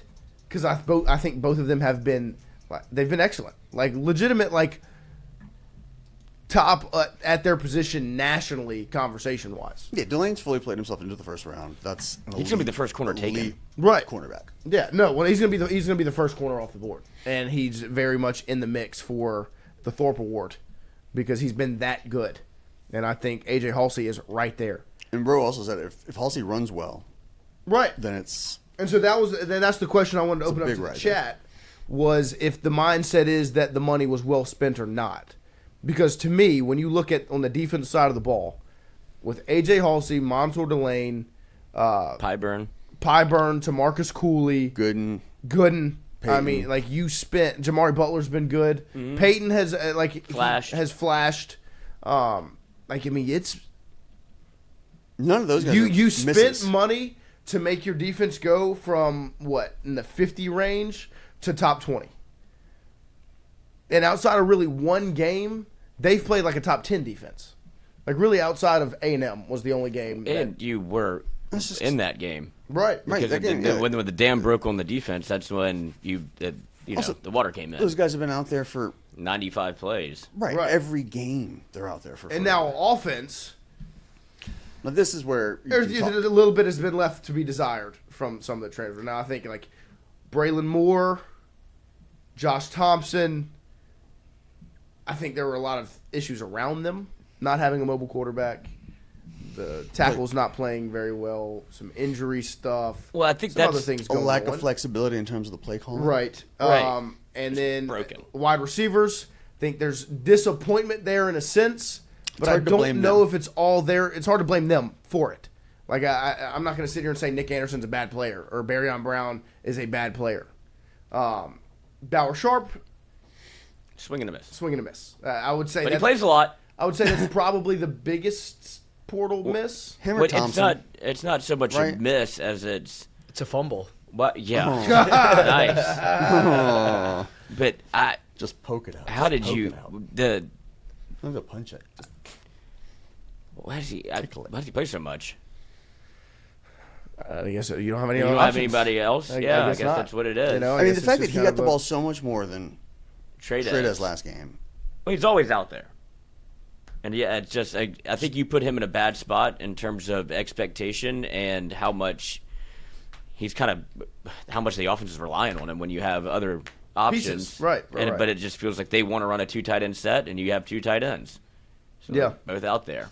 I think that I guess the biggest and that comes back to the lack of inflexibility on the play calling, right? Right. It's like we don't have nobody's making because you can't trust the blocking. Because on paper, it should be Nick Anderson, Chris Hilton, Barryon Brown, everybody in that receiver room. Like, they're going to be – like, that was my thought going into the year was they're going to be a fireworks. Yes. And it has been the worst offense in the SEC, and I would put one of the worst offenses in the country. Like, it is tough to watch. You haven't scored more than 25 points against You're one of 2 teams in Division I. Right. That has done that, and you move the ball, and it's just it's such an enigma. And so that's where I will listen to the conversation of where you spent the money. I do think there should have been more of a commitment to the offensive line. Yep. I think the fact that you didn't go get a right tackle when you obviously desperately needed one Tackles was a problem. I think Tyree Adams has played well enough. I think there's a partial delusion that Thompson could play some tackle. I really do. Like, right, but I think even when he got here, the conversation was him at guard. Yeah, because he was picked up he played guard at Northwestern more than any other position, and so I just think that they should have spent more money going to get a right tackle because it was obvious he didn't have one. But I think defensively the money was spent well. What you needed with the money defensively, you got, right? You needed an improvement, a drastic improvement, and you got that. There's not a miss out of any of those guys. You know, there have been dudes that aren't. Yeah, they didn't get 10 sacks or whatever, right. But I mean, like, yeah. No, they've done their job, and they've improved the unit like that, and that's what you needed. They have been a defense good enough to get you where you wanted to go. Outside of one football game against Texas A&M, and even that game only happened because the third quarter broke the way it did. Like, had there been an offense going, playing consistently in that first half, going into that third quarter, things wouldn't have crumbled the way they crumbled. Right, and you can't put that on. No, of course not. But I mean, they couldn't stop Marcel Reed. Like they did not. I mean, they gave up 50 points. Yeah, it was bad. Right, and so like that's the one game where your defense didn't answer the call. That's fair. And it's not all on them, but they didn't. I mean, they didn't do the job. Right. And so I think now, like you needed like the money spent on defense was money well spent because it got you what you needed out of it. Where would we be if we hadn't? If you hadn't spent that money on defense, you would be. And it's such a bad spot. And it also shows that maybe 2 wins. The disparity of coaching on both sides of the Yes. football. And you gave Blake Baker all of the pieces that he needed. Look what you have. You gave the LSU offense the same thing. You went out and spent on the best transfer portal class on both sides of the ball. Defense is one of the best defenses in the country. I will still contend that. The offense is abysmal. You were poorly coached. And I think when you look at right now, like we talked about it last year, going into the year, Blake Baker did more with less last year, and Sloan did less with more. And then I think it was even kind of PR'd into like Sloan didn't have the pieces. Like that wasn't really the case.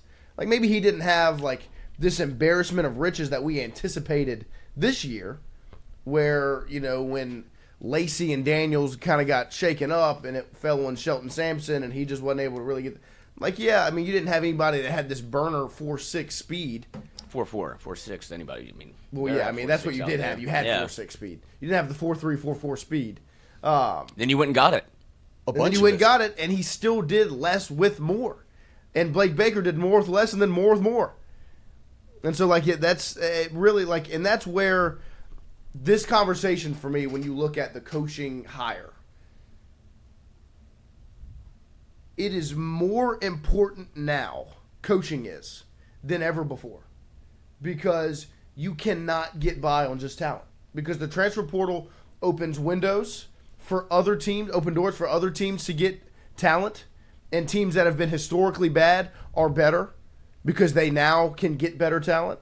NIL, the same thing. It gives teams that historically have not been good, now can be good because they have money and booster support. Yeah. And at the same time, your roster is turning over. Like you are having to bring new guys in and put them in a position to be successful. It is more important now to have really good coaches, because more often than not, it comes down to coaching, and that's where LSU's lacked over the last 3 years. It has legitimately come down to getting out coached, not having lesser talent. And you've seen it against Texas A&M. You saw it against Ole Miss. You saw it last season, where a lot of the times we've had these conversations, it's been because LSU has been out coached.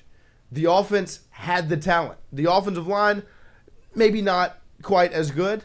They didn't do a very good job at covering that up. And so now, and that's why this coaching hire is so important, is because the sport has changed into a manner where you have to have the right coaches. Like you have to, because it's that much more important now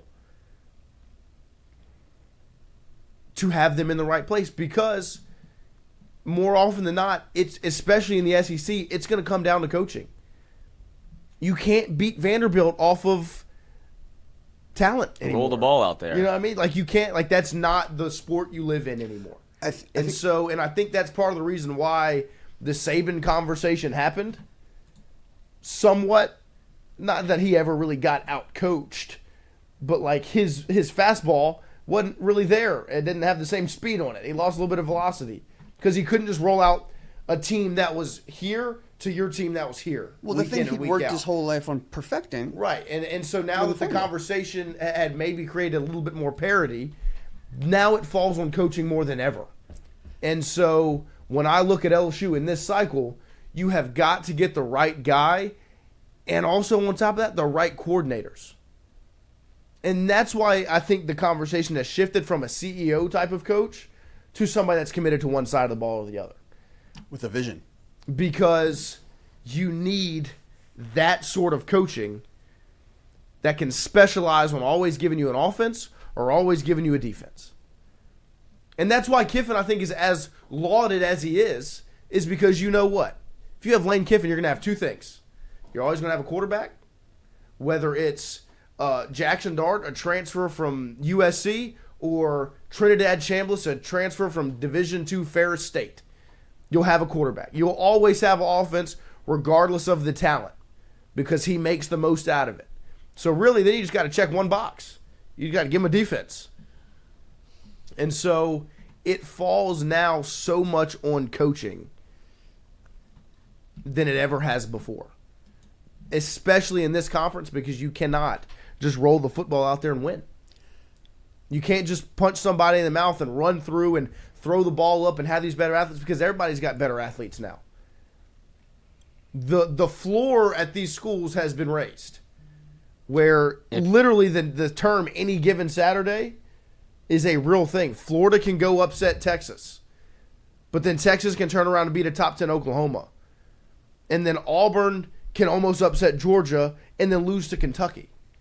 And Vanderbilt can beat LSU and then barely beat Auburn in overtime. Like it's a whole different sport. It's parity. It's parity. And if you have a elite coach, you've seen it. Like look at the teams that are like heading for a playoff berth. And I think there's one team in particular that shows that this landscape has changed drastically when you have Kirk Cignetti at Indiana as a number 1 or number 2 team in the country. Yeah.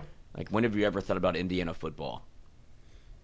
No, never. Indiana, and he's clearly a very good. School. Yeah, he's clearly a very good coach, and now you have the transfer portal, and he has NIL support because like this is fun, and we have somebody at the top that we trust, and so that's how you start becoming like Indiana football is. As long as Cignetti's there, they're here to stay. Right. And they have the buy-in, and that's where a part of this becomes a conversation of if you want to be the head coach at LSU, I think part of it is how much Lane Kiffin said this. It was like, it's not so much about my contract or the recruiting. Like, you do want recruiting base. It's how much can you commit to me building a roster? Right. And he has that at Ole Miss. At LSU, could you have more? Probably. That's the difference between, I think the test cases that are really interesting, right, is you look at like Ole Miss and Vanderbilt, and you look at us and say Clemson, going to go outside the SEC, right? Clemson and us kind of operated on this more old school mentality. It was not focused, right? It wasn't, we were getting, like, we splashed some money around, but it's not what Ole Miss and Vanderbilt did, where they knew exactly what they needed from guys, and they brought in guys that maybe weren't the highest ranked or whatever, but fulfilled the exact needs that their offenses required, or the things that plugged in defense, you know? Whereas we got maybe just like a little too splashy with the cash without any real focus or... So what happens when you have a head coach that doesn't know his roster? That's what I'm saying. Right, and so that's the conversation now. Yeah, go get the best, go buy the most expensive things you can get, and I'll make it work. It's like... Well, it just... And you need a left tackle and a right tackle? And I'll use... an example where if you're a bad driver, right? And you're driving a 2007 Camry. You can be a good driver. No. If you drive a 2007 Camry and you're a bad driver, just because you go get a Lamborghini, that doesn't mean you're now a good driver. Yes. Right? And so for Brian Kelly, the only thing that happens if you still crash that Lamborghini, it just looks worse because now you crash a Lamborghini and not a 2007 Camry. Responsible. Right. And so when you look at Brian Kelly, it's the biggest knock against him, and ultimately his downfall was they exhausted the options and gave you the Lamborghini. You had it. You said that's what would make you a good driver. You'd be everywhere on time if you had that Lamborghini. They spent the $18 million to make it happen. And you crashed it. And so half the time that's why and you're gonna get paid because you crashed it. Yeah, you get some insurance money. Oops. That's why it's so important now to go get a coach that's committed and can handle and you can win the coaching battle because you have the buy-in to get a roster.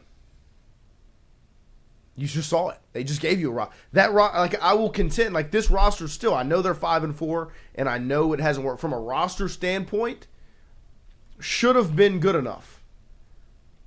But it was mismanaged. They got out-coached. The mentality was lacking. The buy-in began to lack. All of those things stacked on top of each other, and you're sitting at 5-4 after spending $18 million on your roster. And so you have to go get a coach that when you spend $18 million on your roster, you get your ROI, your return on investment. And you're going to have to do it again? Oh, it means year in, year out. You're going to have to spend money on the roster. And I'm not saying it's not always going to be $18 million. I think it'll be significantly less. But right? now what you do have now is you have rev share, which is money that's automatically committed to the roster. Right. What, $13.5 million? So is everybody else. Well, not everybody. Everybody, there's different, every school. Different tax brackets. Yeah, there's different. But like you said, so the other upper echelon SEC schools, Bama also is getting $13 million there. Texas is also getting $13 million there. And so you still do need the extra NIL bump. But so it just comes down to, more than ever before, it comes down to coaching. And LSU didn't have the coach. That's why he's fired. Or technically fired. And that's why you're looking at this, and it's such an important coaching search because... And you've handled it with such grace. You've done such a good job in making this job as attractive as it should be. It's like the reverse. Because you're in a real different spot than you were in 21. Where in 21... You had 39 scholarship players. The place was a dumpster fire. People were going in and out late to work out. It was an absolute mess. So you need somebody to sweep the floor, mop. Tuck your shirt in. Just let's look like a program, please. It's all in the room. And so now you have that. And you've got the NIL aspect figured out in a sense, especially if you keep Austin Thomas around. And so it comes down to, let's get a coach that can coach. We don't need the program fixed anymore. We need the LSU mentality back and a coach that can coach. Yeah. Quit playing on the scissor lift. Get down from there. But I do know that LSU, if you're looking to make a hire, which you are, I think they do shift to somebody that isn't. I don't know if you need to go defensively because I think anybody that comes here would probably evaluate Blake Baker and say, "I would love for you to stay."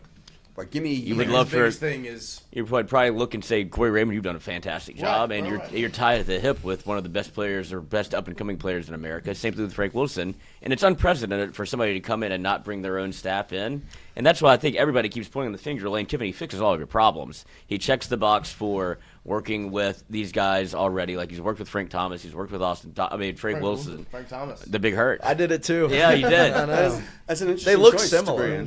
Yeah, it would be. Nugenics. Little hitting coach. Don't need Nugenics, that's right. That's the most unfortunately named They're product. both bald. I mean, it kind of makes sense. Yeah. Since lemonades. Yeah, But so he how- knows Thomas- that, because I don't think you've ever really seen somebody come and go, "Oh, y'all all stay." And that's what I was about to say. How realistic is it truly? Because that's what everybody's saying. It's like That the it's almost staff like it's a part. stays It's here. contingent on you getting the job. It's like you can't touch the. It was really one guy's fault. Right, And that's all you which have is to true. put- yeah. I mean, it's one guy, and the offensive staff is all kaput. Well, I mean, Gone. a huge part of what made BK so bad at this is that he didn't read the room. He didn't understand the culture. Right. So if somebody comes in and says, "Yeah, like Well, you so I can think you replace have- a lot of people, but there are 4 people that you you have cannot." PTSD in a sense where it's like, no, don't erase everything. Like Right. we got some of the answers Right. We got some of the answers on the test right. I've already Like, done with you're not page 1 and gonna page get- 2. and so don't just go back and erase the whole thing. And so We don't have to start over. The bones of the No. book are good. And so, but I do think there has to be some sense of realism in like reality of Realism and how reality of. how possible is it to keep you're not retaining all Blake Baker's going to get offered head coaching jobs. If Summerall takes the Auburn job, who's Tulane's first call? Yeah. It's Blake Baker. Yeah, people haven't really thought about that at all. Like that's what I'm saying. Like that's my biggest fear with Blake Baker is that he's going to end up being a head coach next year. Like if that like when I think of Blake Baker leaving, I don't think of him leaving to be a DC somewhere else. No. I think of him leaving to be a head coach, especially with the way Summerall's name has been around all these jobs. And this is all hypothetical. I mean, he's a Tulane guy, Louisiana guy, and needs that first opportunity as a head coach. I mean, Tulane would be stupid not to make the call. Yeah. So it just makes so much sense. And then on the Frank Wilson standpoint, I think Frank Wilson is probably the safest, regardless of coach.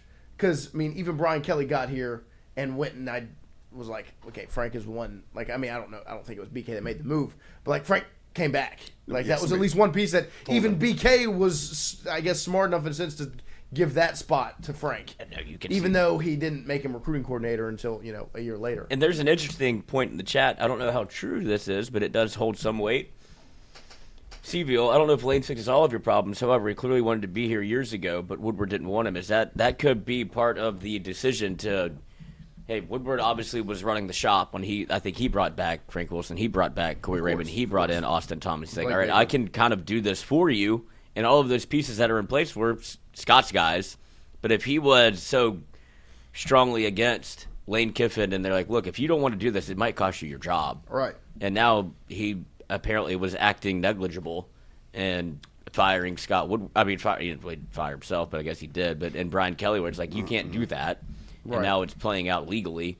But do you make a move if Scott Woodward's like, I don't want to hire Lane Kiffin? It's like, well, then we'll fire you and we'll get somebody that does. Like, Verge will hire Lane Kiffin because his job depends on it. Right. I mean, that's a lot of conjecture. That's what I'm saying. Like, but it is because they've point, made moves. Yeah, right. Everything's on the table. Nothing's off the table.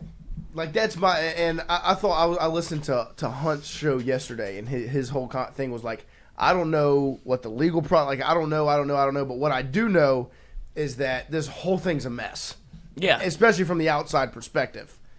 And so, like, right now, everything's on the table. Like, I wouldn't be surprised if every move was made, like, with one guy's name at the top of the list. Like, oh, we have to fire BK now to get Kiffin. Woodward won't do it, so we have to get rid of him to get Kiffin. Like, I wouldn't be surprised by any of those things. And now that, there's this new board, right, and that are basically political appointees. It's inviting so much more chaos into this process. This is old Louisiana. Right. And so I think right now, like, one thing I want us to all have the mindset of is when a head coaching spot opens and a new coach comes in, I go into it every time with the mindset of the whole roster's gone and the whole staff is gone. And so then when the guys do stay, like from O to BK and BJ Ojolari stays and Jay Ward stays and Jaquelin Roy stays and Micah Baskerville stays, and Charles Turner stays, and go down the list of guys that stayed on the roster. Kayshawn Booty stays. Like, go down the list. Malik Neighbors, Brian Thomas. Like, I mean, a lot of guys stayed. But at the same time, it wasn't the whole team stayed. Like, you were at 39.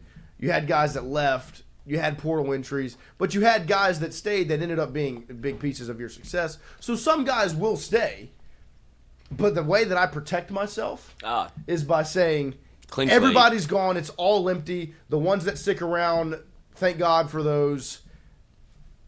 We'll see what happens. Like, that's just, I think, the safest mindset to have. Yeah, my therapist because would then say you don't that's get very let unhealthy. down, right? Because if you go in with the expectations of, oh, we're going to keep Frank, Blake, Corey, Peoples, Olsen, go down the Austin Thomas, go down the list of all these people that you would want to keep. And then just hire a coach. And then when you hire a coach and Blake ends up at Tulane and they don't retain Corey and they don't retain Frank, and it's like, well, then you're going to freak out. And some of them, rightfully so. Like, if they didn't retain Frank, I'd be very upset. If they didn't retain Corey Raymond, I'd be pretty upset. But if you already assume everyone's dead, you right. can't get hurt if it. Yeah, you can't get hurt If anybody shows up.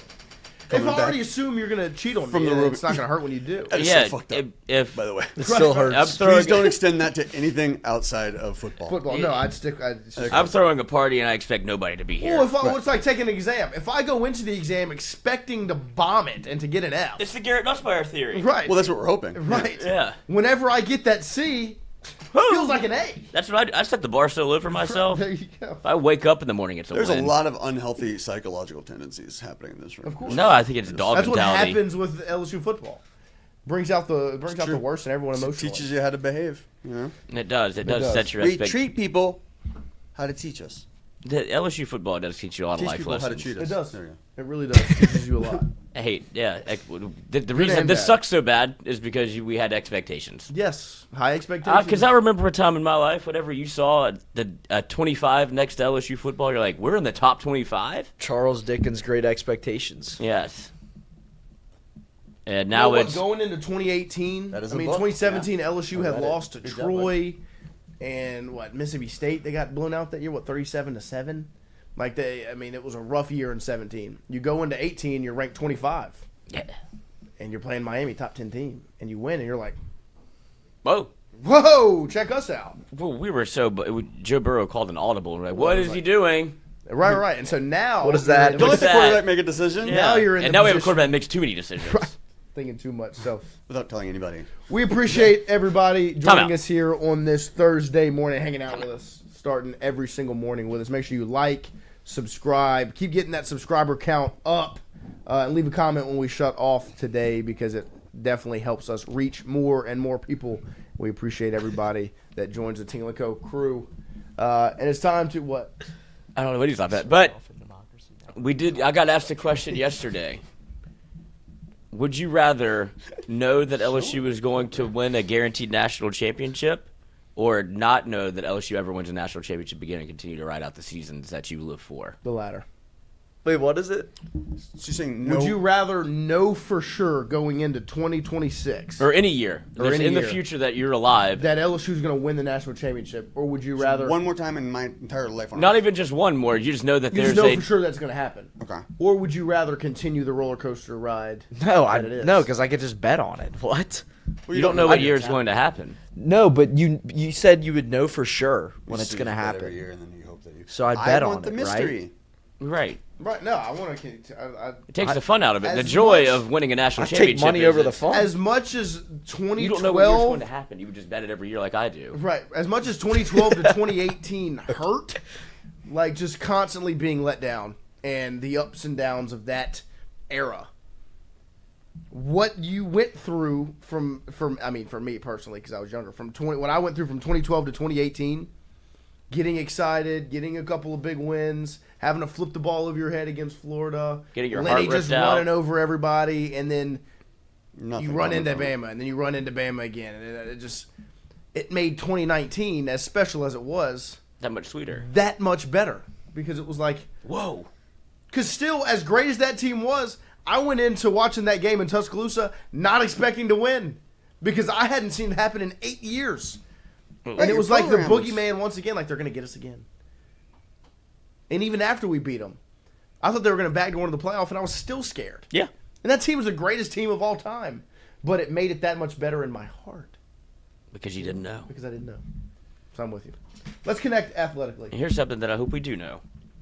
Yes. Athletic connection. Let's dock athletically. No. Hell yeah, dude. Ugh, Yeah, let's do it. disgusting. Let's get it done. You're the worst. Alec Baldwin. Half court shot. Ha! Those can't be related. Pride of the Yankees, rookie Sandlot.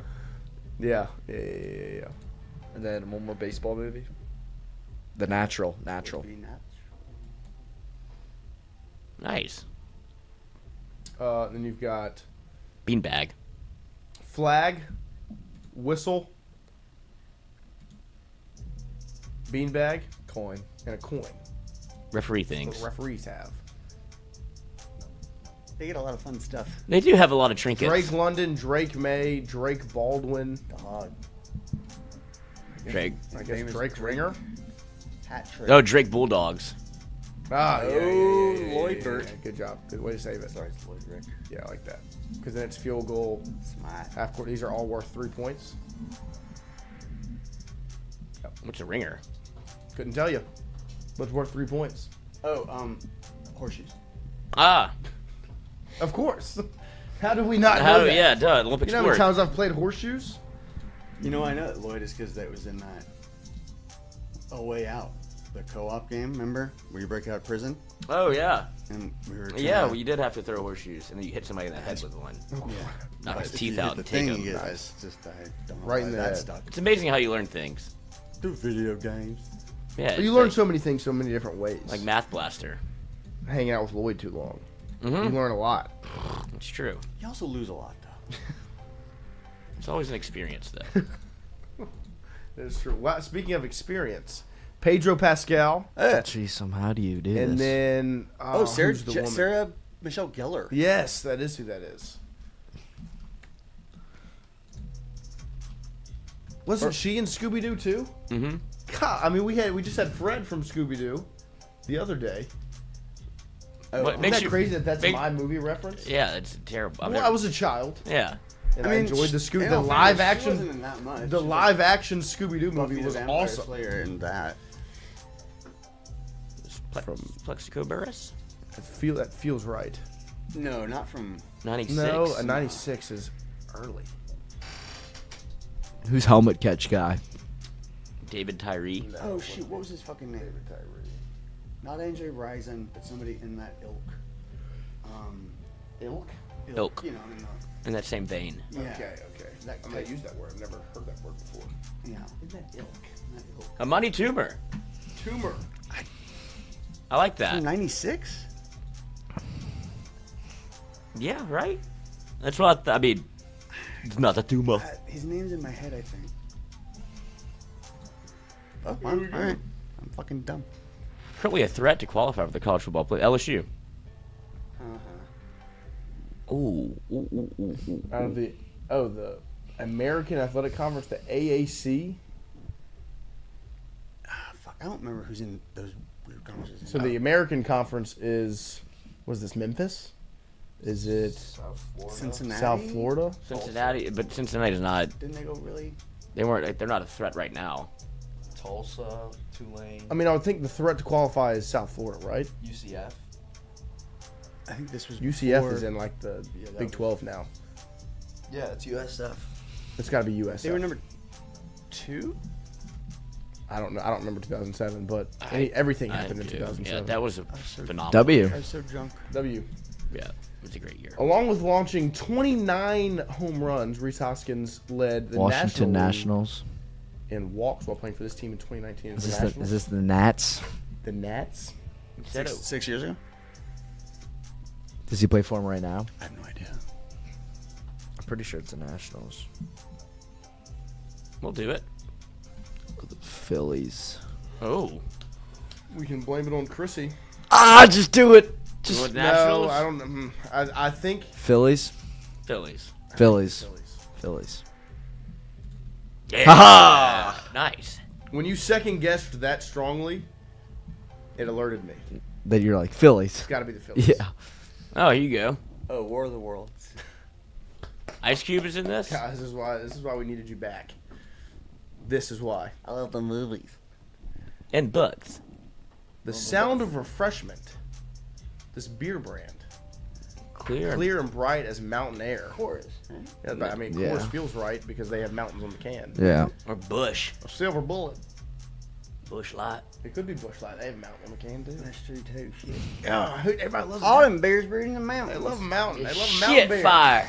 Mountain. You ever heard of a mountain bear? I prefer a mountain beer. Except for your shitty Rust Belt beers, your Schlitzes, Molson. your Mohos, Pabst. Pabst. Beer.